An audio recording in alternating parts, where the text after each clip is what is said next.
Hello students, in the last class we have learnt that after France was defeated in the hands of Prussian soldiers, the advent of news to teach German in the schools of Alsace and Lorraine had a great impact on the lives of the people.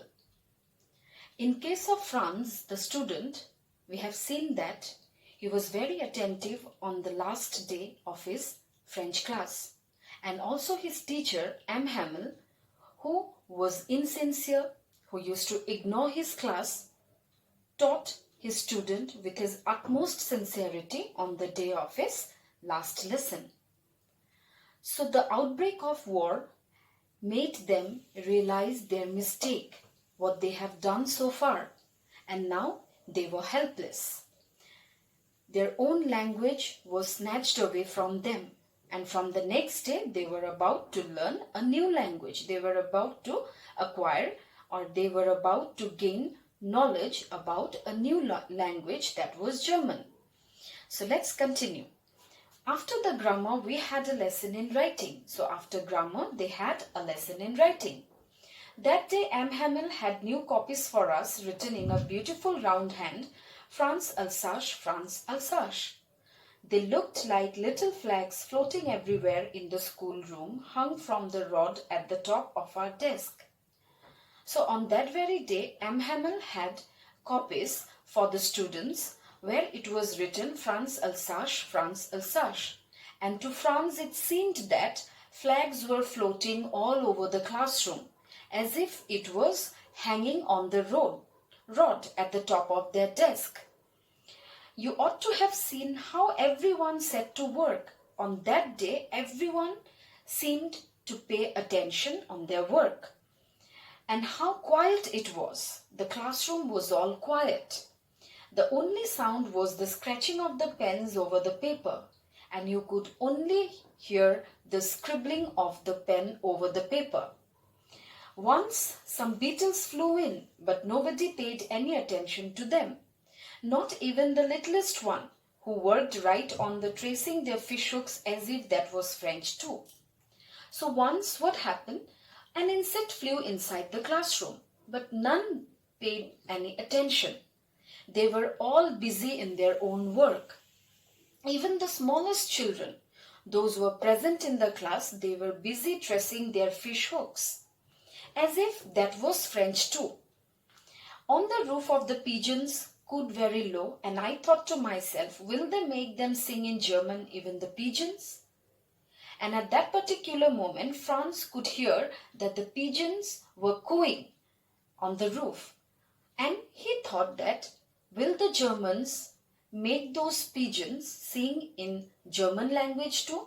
Will the voice of the pigeons be devoid of their throat?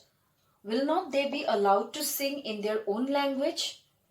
Whenever I looked up from my writing, I saw M. Hamel sitting motionless in his chair and gazing first at one thing then at another, as if he wanted to fix in his mind just how everything looked in that little schoolroom. So, whenever Franz looked from his writing, he found M. Hamel very grave, sad, gazing from one thing to another in the classroom. Fancy, for 40 years he had been there in the same place. And Franz thought that for 40 years he has been teaching there. He had been there in the same place with his garden outside the window and his class in front of him just like that. Only the desks and benches had been worn smooth. Nothing had changed since years. Only the desks and benches. The walnut trees in the garden were taller. The hopvine that he had planted himself twined about the windows of the roof.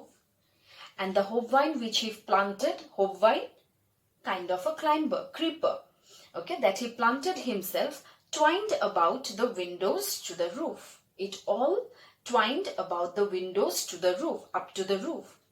How it must have broken his heart to leave it at all. So at this point, Franz thought that how saddened or how broken M. Hamel must be from inside. Poor man, to hear his sister moving about in the room above, packing their trunks. And on the top floor, he could hear that his sister was packing their trunks, for they must leaving the country the next day because it was their last day, and the very next day he along with his sister was about to leave France for good. But he had the courage to hear every lesson to the very last. After the writing, we had a lesson in history, then the babies chanted their ba be bi bo bu. So this ba be bi bo bu is the basic of French language. So after writing, they had their history lesson.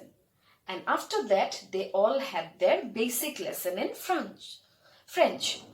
Down there at the back of the room, old Hauser had put on his spectacles and holding his primer in both hands, spelled the letters with them. Even the old Hauser, he was also chanting those words, those ba, be, bi, bo, bu, along with the students. You could see that he too was crying, his voice trembled with emotion.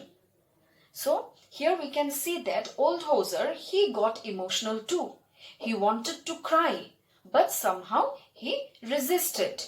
All at once the church clock struck 12 and it was 12 o'clock. Then the Angelus. Angelus is the prayer.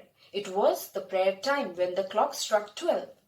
At the same moment, the trumpets of the Prussians returning from drill sounded under our window. And the Prussian soldiers, those who were drilling at the back of the sawmill, they were returning from the field. M. Hamel stood up, very pale, in his chair. I never saw him look so tall. So here tall doesn't mean that M. Hamel looked literally tall. Okay, means he was so sad that Franz didn't notice his teacher to be such depressed. Friends, said he, I, but something choked him. So M. Hamel tried to say something, but something obstructed him. He could not go on. He could not proceed further. Then he turned to the blackboard, took a piece of chalk and wrote as large as he could, Viva la France, which means long live France. Then he stopped and leaned his head against the wall, and without a word he made a gesture, expression, bodily expression, to us with his hand, school is dismissed, you may go.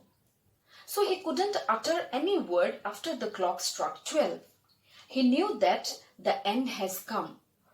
And when he wanted to say something, he was obstructed. He couldn't speak a single word.